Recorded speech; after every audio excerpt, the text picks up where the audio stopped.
صلاة النبي يا صلاة النبي، ده انت يا اختي فنجانك حلوة قوي قوي يا است منيرة. صحيح والنبي يا است روحية، صلاة النبي احسن.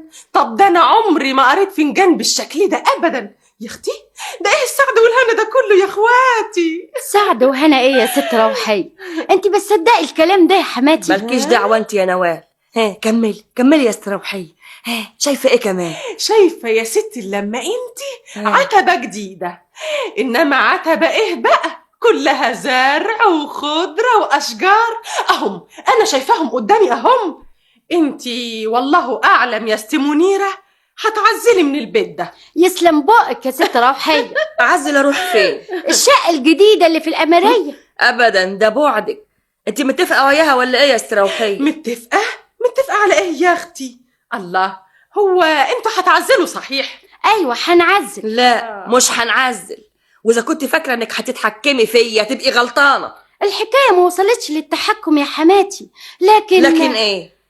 انا مش فاهمة انت جرالك ايه؟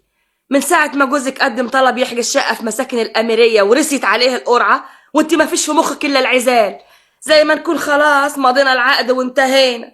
من بقك لباب السما. شايفة يا استروحية بتغيظني ازاي؟ خليكي شاهد عشان لما يجي ابني واشتكيله. الله بقى، وبعدين معاكوا يا جماعة، ما تصلبنا على النبي امال. اللهم صل عليك يا نبي.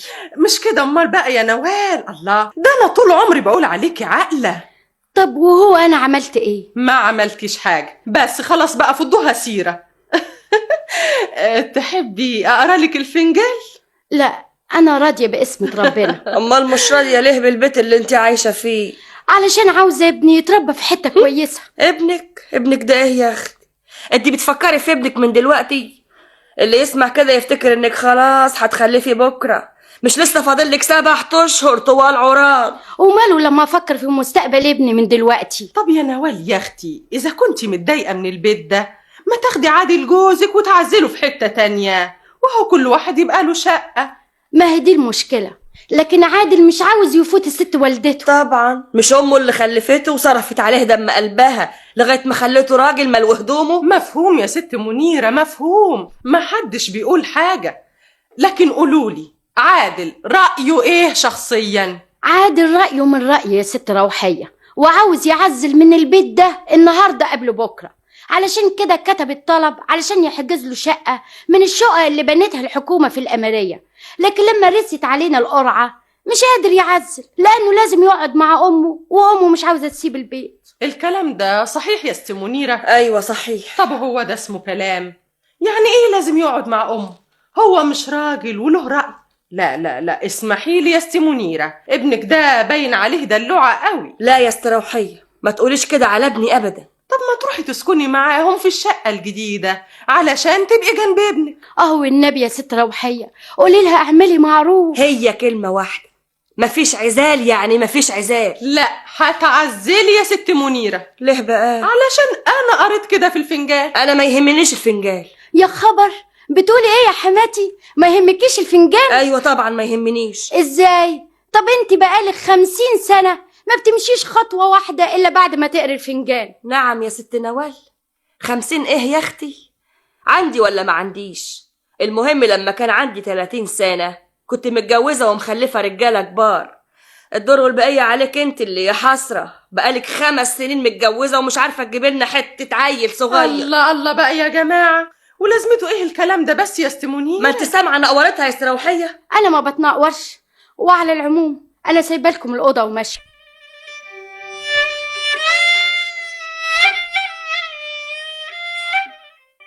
انتي لسه برضو مش عايزة تعزلي يا ست منيرة؟ احنا هنرجع للحكاية دي تاني؟ ما قلتلكم ان انا مش هعزل؟ ليه بس مادام كلهم عاوزين يعزلوا؟ عشان بحب البيت اللي عشت فيه طول عمري يا ست روحية. ايوه لكن الدنيا بتتغير يا ست منيرة، وانت يعني لا. لازم برضو. انا مش هتغير يا ست روحية. ايه رأيكم بقى؟ بقولكم مش هعزل ومش هتنقل من البيت ده خالص. ليه بس؟ فهميني، طيب فهميني وريحيني. انا عايشة دلوقتي في بيتي اللي عشت فيه طول عمري واللي اتولد فيه عادل ابني. عاوزين اسيبه بعد العمر ده كله يا استروحية؟ طب ودي فيها ايه بس يا اخواتي؟ ما هي الشقة الجديدة برضو اللي هتعزلوا فيها كأنها بيتك بالظبط. بيت ازاي بقى يا استروحية؟ دي اول ما هتحس ان بقالها شقة جديدة هتؤمر وتنهي فيا زي ما هي عاوزة. قصدك نوال؟ قلتيلي. بقى انت خايفة تعزلي علشان كده. لا لا، حق ملكيش حق ابدا يا ست منيرة. طب دي نوال ست طيبة وبنت حلال. طيبة؟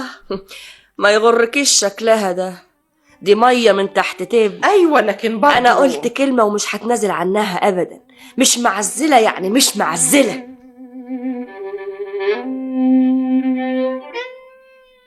امال فين نوال يا ماما؟ نوال جوه في المطبخ بتوضب لك العشاء.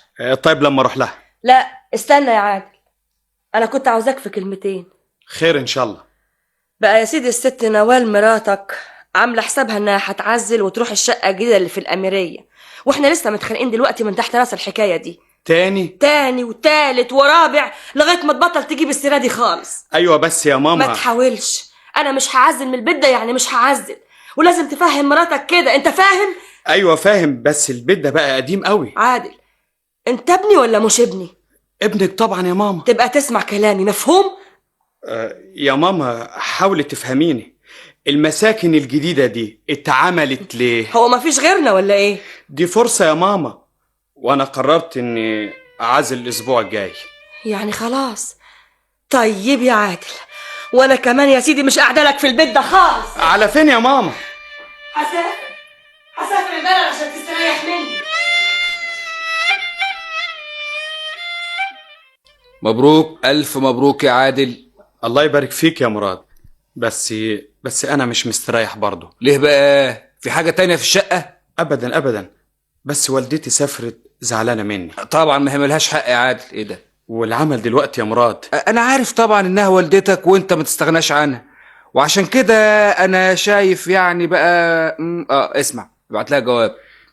انا لو كنت فاضي كنت سافرت لها. لا مفيش داعي للسفر، المهم انك تشرح لها احوالك وتفهمها انك ما تقدرش تستغنى عنها ابدا.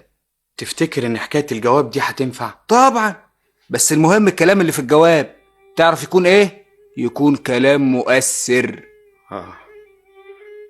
عندك حق، هبعت لها جواب.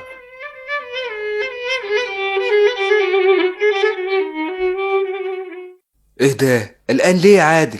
مراتك يا سيدي بكره تولد، ولا عشان يعني اول مره لها؟ انا متضايق عشان والدتي اللي بقالها اكتر من شهر في البلد. لا هو انت مش بعت لها جواب قبل كده؟ وما ردتش عليا. طب وهتعمل لها ايه بس؟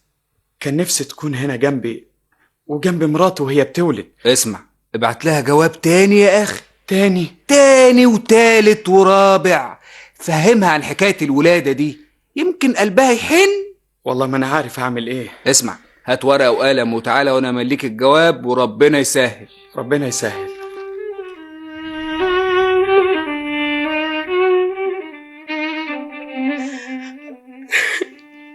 مالك بس يا ست منيرة؟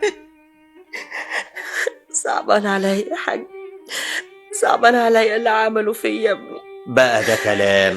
وهو سي عادل عمل حاجة؟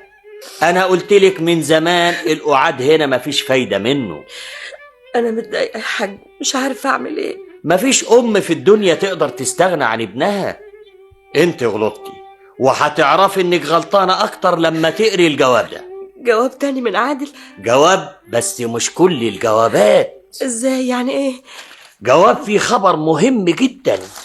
شوف يا ست أم العزيزة، أنا عارف إنك هتفرحي قوي طبعا، مش دي كانت أمنيتك طول عمرك؟ افرحي يا ماما افرحي، نوال جابت بنت حلوة زيك. صحيح نوال خلفت وجابت بنت حلوة. تعرفي الفرحة بتاعتهم هتكمل ازاي؟ لما تيجي وتشيل البنت بإيدك الحلوة وتسمعي ابنك كلمة حلوة ودعوة كويسة. يعني ايه؟ لسه هتفكري؟ لازم تسافري حالا. أسافر؟ أيوة تسافري. بقى الجوابات دي كلها ما أثرتش فيكي؟ أنا أصلي زعلانة منه يا حاج. في حد يزعل من ضنا؟ سيب اللي فات وخلينا النهاردة. بذمتك مش نفسك تشوفي بنت ابنك؟ ده بيقولوا أعز الولد ولد الولد. أصلي ما كنتش فاكرة يا حاج إنهم هيعملوا فيا كده أبدا. هترجعي تاني تقولي وتعيدي في اللي فات؟ هم عملوا إيه؟ كل خير، بس يلا حضري نفسك للسفر. يلا اسمعي، احنا هنطردك من البلد، ها ايه رايك بقى؟ مش عارفه يا حاج، مش عارفه اقول لك ايه. لا تقولي ولا تعيدي، انا مسافر معاك. يلا.